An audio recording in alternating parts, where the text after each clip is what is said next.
Hello and welcome to this Project in a Box video. This is Collaboration Explored. We're going to start by looking through some slides and discussion around what collaboration means, and then we're going to go on and look at those functions live in the application. Okay, so collaboration means lots of different things to lots of different people. Here we're thinking about the project team working aspects for the larger number of people working on a project team. It's about sharing understanding, understanding what the project's about, what the status it's at, information about the things that you're supposed to be doing.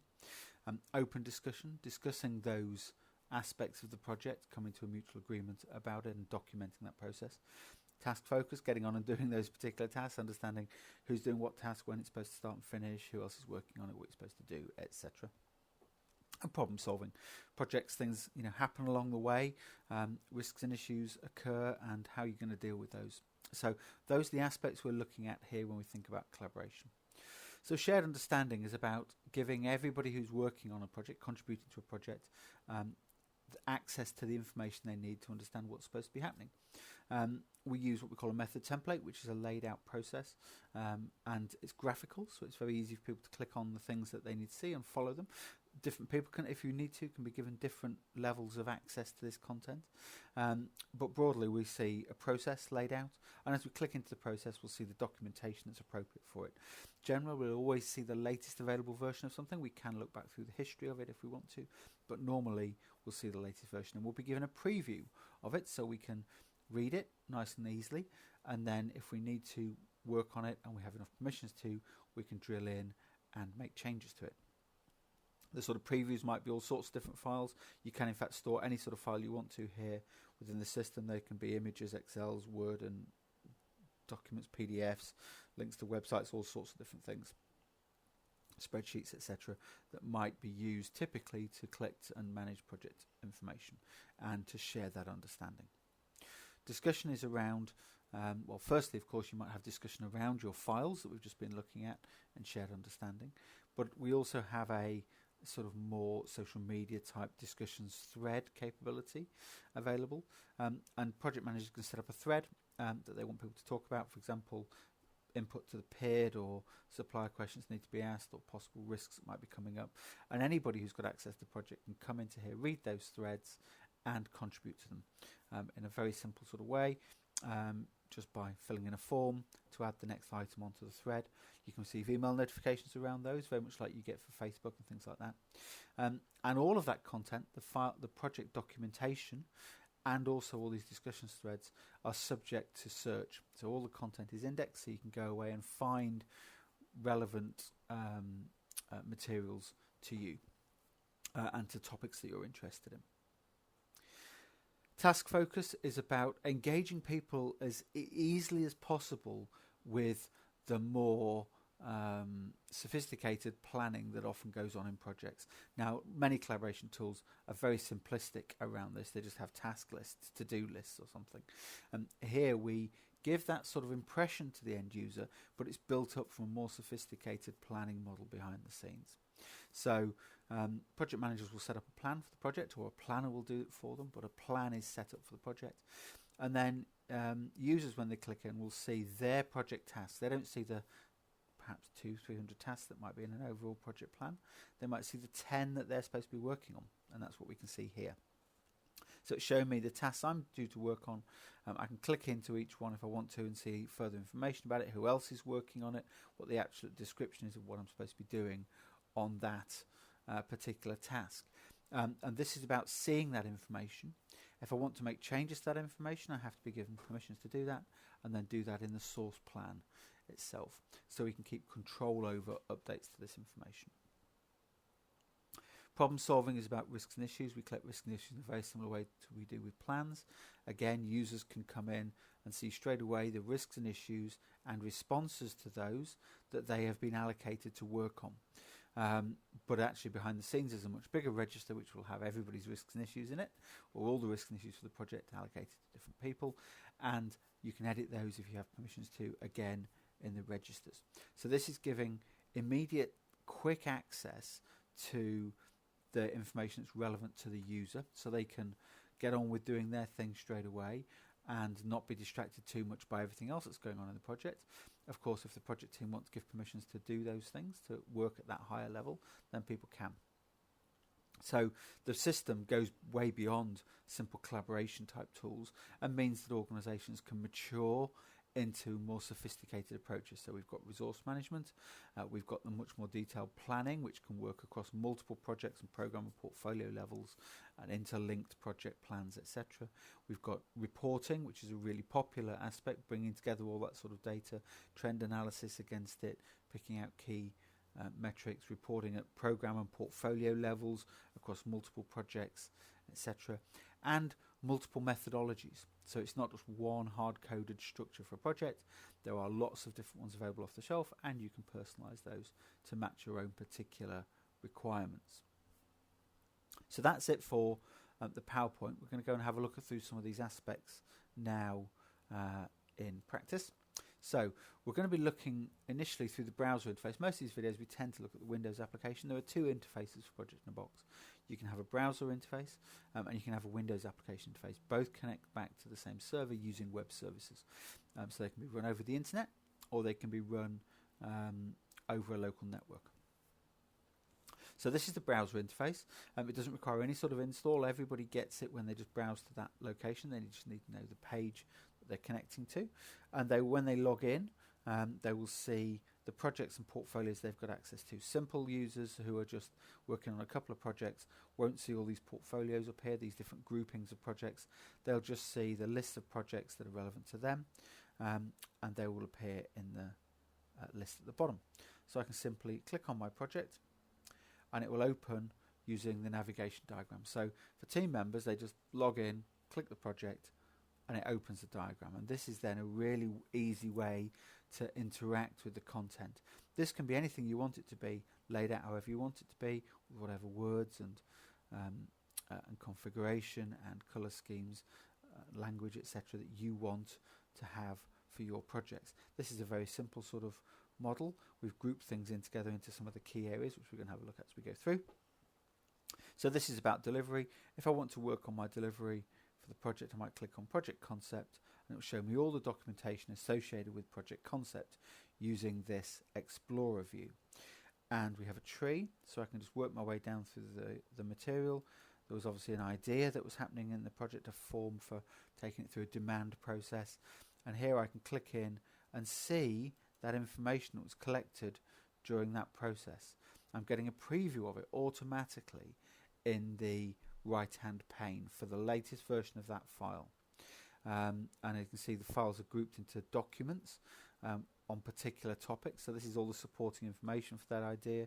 And we've got some images and links to other applications. We've got emails that people have given us about information, etc. And all of that is building together to the development of a project mandate, which was happening here. Here's my Word file, and I can see that previewed as well, and all these other things. So this is about immediately getting you to see that content, and it can be any sort of content that you're used to. You know, we support, like I say, Word, Excel, PDFs, images, Planner and SPN files, links to other websites. Those are by far the most common types of files that we find in project. That probably covers 80-90% of the files that you will use day to day in your projects. Of course, you can store anything you want to here as a file, but if that's the case, if it's not something we can preview for you, you'll have to bring that file down to the local machine to open it in a different application. But that's, again, a simple process to do. But this is about engaging you. Most team members are reading things. They're understanding what the situation is in the project so they can get on with doing the things they want to do. And they can just simply follow through that. And they don't have to wade through some large library of content. I'm interested in concept. These are all the things associated with concept. If I come to my start process, which I can either do down here, or I can come back, click on start. Now I get my Explorer with the start process documentation. Now some of it is the same. So the project mandate has been moved, if you like. It's displayed in both the concept area and in the start process. But now I see other things, appointments that I might need to be working on, setting up my controls, my plans, risks and issues, and finances and other such things. And so it's leading me through a step at a time the things that I need to be engaging with to deliver the project appropriately. And this is a really neat idea. We're not overloading people with lots of information. You get the things that are relevant to you. That's, of course, for this standard method, but you can personalize these to have your own documentation, your own processes, your own hints and tips. You'll see you get hints and tips as you hover on a document. It gives you some advice about what you're supposed to do with that particular piece of content or area of content. All that can be built in for you, so people get that really good understanding of what they're supposed to be doing. If users are needing to be working on content, then they can do that from here as well. They would instead check a file out. It will open in the associated application, Word perhaps, and they'll make some changes to that. Or if it's a file which can be edited live in the browser, and there are some of those, then you would edit it in the browser and just simply save it back into the project. Of course, one of the main things in projects is collecting evidence, and that's something project team members are often involved in. And so we might be adding some new content to our project. We can do that very simply by drag and drop. So I've got some files here that I might want to put into the project. Somebody sent me a spreadsheet, and you'll see I just drag that onto there, and it just takes a copy and puts it straight into the structure. So here's another one, drag that on like that, and that file is now included in here. So that's really easy. The sort of files we've added obviously depends on the sort of file that it is. If it's an Excel file, we'll have to download it to the desktop to open it in Excel. But like I say, some sort of files, like this PABX file, you can edit it live in the browser. I can come in here, make a change to it like that, and simply save it back. And that's now showing in that preview that everybody else will then see. Bit of a garish sort of example, but you've got, you can put all sorts of things into these files. Behind the scenes, of course, so we're talking a little bit here about what works for collaboration, but also the more sophisticated things that sit behind it. Behind the scenes, the system is collecting information about audit trail. So we know who added the first version of the file, who edited it. We can go back and look at earlier versions of these, and we can do this for all the content that's here. We can manage approvals against it. We can email it to people. We can do all sorts of interesting things. But keeping it focused on the general collaboration environment, most people's interest is reading something, auto-previewing in this case, or occasionally editing it. So we focus in on those aspects, and that makes that really powerful and easy for team members to engage with. Focusing in on the process, focusing in on the core activities that they need to do, but not throwing away all the good stuff that you need to be a mature, well-functioning organisation and to manage those higher aspects of project management processes. So that was thinking about the sort of shared understanding. So one of the key things here is going to be collaboration and discussions. You can obviously have discussions by multiple people working on versions of the files and saving comments as you're doing that, but often you want a different sort of discussion, and that's what these collaboration threads are. So this is the example that was being looked at in the PowerPoint earlier. I've got a couple of different threads running here. This is PID approval descriptions and discussions, and this one is supplier questions. I can read what's been said by the various different people here, and if I want to, I can add to that myself. So I can come in here and say, we might need to discuss this with purchasing too. Okay, so I've added that thread, that item, that post is now added to the thread, and it will be stored there, and it will be available for indexing and searching as well. You can, if you want to, receive email alerts for these sorts of posts. So when a new post is added, it will tell you and tell other people that have asked for it as well. And you can also connect these to files in the system if you want to. So if we come back and look at this other one, the PID, you'll see it's connected to the PID file. So we've got a discussion about what's going to go into our project initiation documentation. It's running here. Everyone can contribute to that while somebody is actually putting that content into the PID file itself. And so you can have the discussion and go and look at the file at the same time directly from here. So there's some really useful things like that. Like I say, this is about a wider engagement. Normally, permissions control who can see and contribute and update files in the system, actual managed files. But there's a discussion thread here. If you've got access to the project, you'll be able to see and contribute to these. That includes what we call view-only users, but they can contribute to these collaboration threads.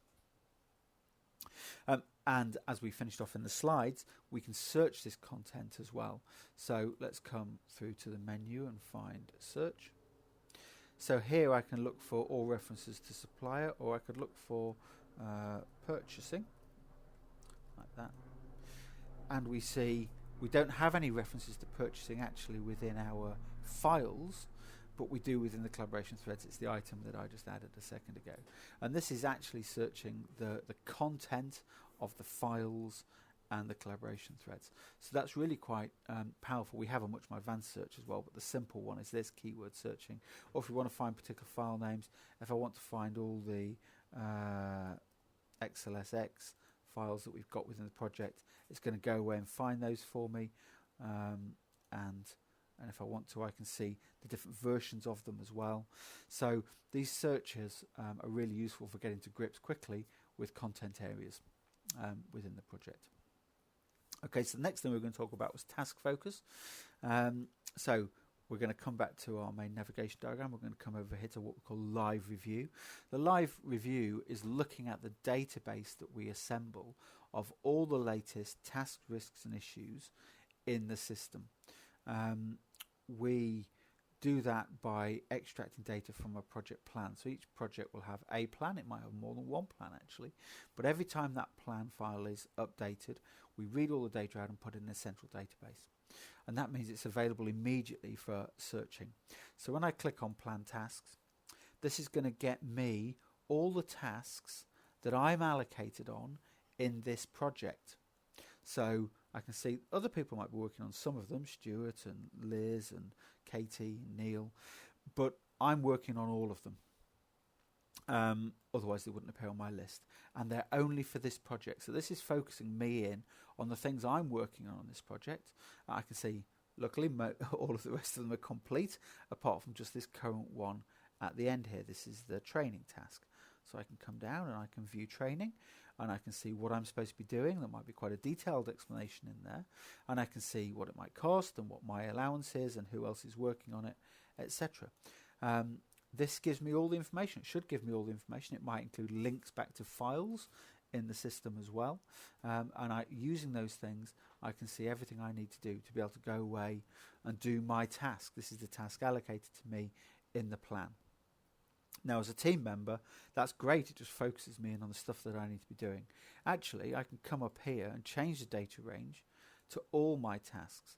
As a team member, I'm not just limited to the tasks within the project. These are all the tasks allocated to me. On other projects as well, I've been allocated tasks, and I can come through here and see all those. There might be quite a lot of them, because quite a lot of them might be for older completed projects, and many of them are, of course, in the future. But I can see my information straight away.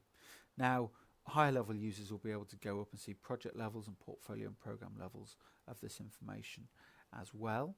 But for the team member, you always get to see the things allocated to you, and that's really useful. Now, if I want to make some changes to these things, I'll need to have permissions. I would go back into the file system, find the plan, and check it out, update it with percentage completes or comments about what I've been doing, and check it back in again.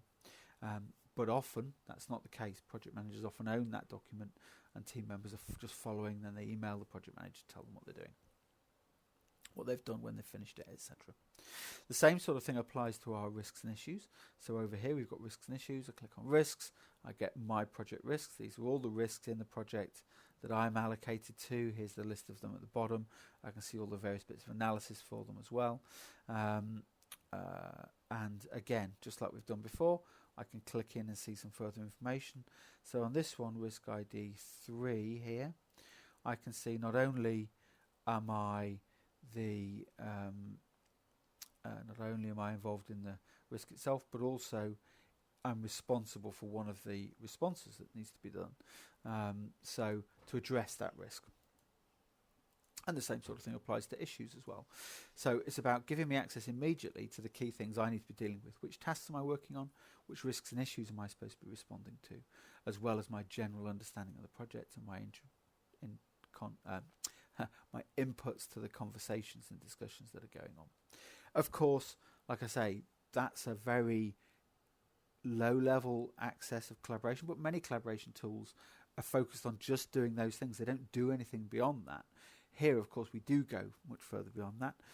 What you're seeing is a limited aspect of the plans, risks and issues. You can, in fact, even come in and see your own resource demand if you want to. We calculate resource profiles based on the plans, and I can see what my involvement in this particular project is. And I, of course, can go up and see my resource demand across the entire system based on all of those tasks allocated to me, and see that actually I'm quite busy for the next 6 months, apart from February, which has a little bit of a gap in it. So I can understand, what the demand is for my time over the coming months, and that's a really useful thing for users to be able to do. Of course, higher level users can jump up much levels, so I can go and look at everybody. As a portfolio manager, I can go and see what the demand is for lots of people across this group of projects, this current group of projects. I can come back and do some reporting as the project manager, immediately producing a report on this project, which is going to bring together lots of information about trend analysis, stats, finances, costs, milestones, list of overdue tasks, top 5 risks and issues, not just mine but anybody's, benefits analysis for this project, all sorts of different things. Automatically generated into reports that can be produced for Word, etc. I can do that same sort of thing at the program and portfolio level if I want to. So I could jump up to a portfolio set of reports. This is across the current collection of projects, and I could come and find an interesting one there. So we'll choose program statement, create that here, and that's going to bring together all of those data aspects that we just saw in one project report, but merge them together across the reports in this particular collection, this portfolio or program, which is I think 6 or 7 projects in this particular case. And this is the sort of stuff that really takes it far, far beyond being just a collaboration tool into a real tool to support the PMO programs, organizational level analysis of content, because this sort of stuff takes absolutely ages to do if you're trying to do it by spreadsheet, and of course is potentially suffering from quality issues when you can't do your analysis quite right. So this is my program report. I can see all my projects here and some stats for them. I'm charting here the risk rating totals, which are the riskiest of these projects. I've got my timelines for them and key cost information, resource demand chart, list of overdue milestones across those projects, change budgets, what changes have happened on these projects. Often we might be managing our projects against change budgets, or we might be managing against tolerances on the project. And so we can see here what the amount of change in terms of time, cost and quality has happened on each of the projects. I've got financial analyses here for my various projects, benefit analysis for the various projects, risk analysis. So obviously we saw some risks for CRM project earlier, some of which were allocated to me. So this is one of the ones we looked at earlier, but I can see this now in context with risks and issues coming from other projects as well and for other people. And you'll see that we can choose what level of data we want to show and how we want to show it and what sort of charts and analysis. And I've got trend analyses down the bottom here, looking at finance, benefit trends, risk trends, issue trends, etc. And then also some further detailed status and commentary type information across those projects. Now that sort of thing takes absolutely ages to produce if you try and do it by hand, and you run the risk of making mistakes in doing it. That sort of depth of capability really takes it a long way beyond being just a collaboration tool. Just want to come back and show you one other thing in that sort of area, which is the different methodology structures. So if I come back to select project, even within this portfolio here, this small set of projects, I've got a number of different projects running. This one is running using a Scrum method. Very different Scrum and Agile to the waterfall type, Prince2 type projects. But within the system, it works in a very similar way. You get the documentation for each of those process steps, and I can jump through. If I'm in a sprint, I come to my sprint, and I'll see sprint 1, and this is the documentation for Sprint 1, and I'll be working with that alongside my product backlog that's held at the project level, and all the other sorts of things that we might typically be collecting as we're working our way through delivering our Scrum project. Other projects that we might run, I think this is probably this is the same one, but you get the idea. You've got lots of different types of methods.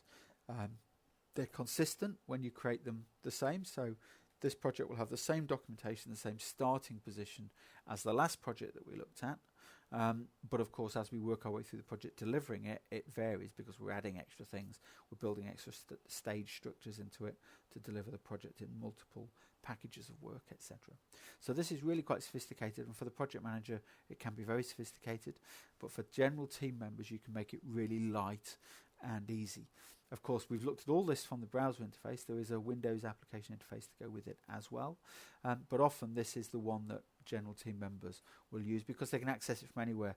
Any sort of browser can pick up and use this. And in fact, if you go into the sort of phone type view, you can run it from a phone as well. So this obviously goes into a portrait rather than a landscape mode once it gets to a certain size, and it lays it out differently, but it's exactly the same idea. We can come through here and get our previews and see that latest bit of content that's just been uploaded, perhaps, that we've been notified about by email. So getting access to that information really quickly and from anywhere. So the phone interface is quite important for doing that. Okay, well I hope you found that helpful. That's the explored video, taking you through in quite a lot of detail what we mean by those sort of collaboration areas. If you've got any further questions you'd like to ask us, or you'd like to go through some of that in detail, further detail, we can do that with you one-to-one over web meeting. So just drop us a line if that's of interest. Thank you very much.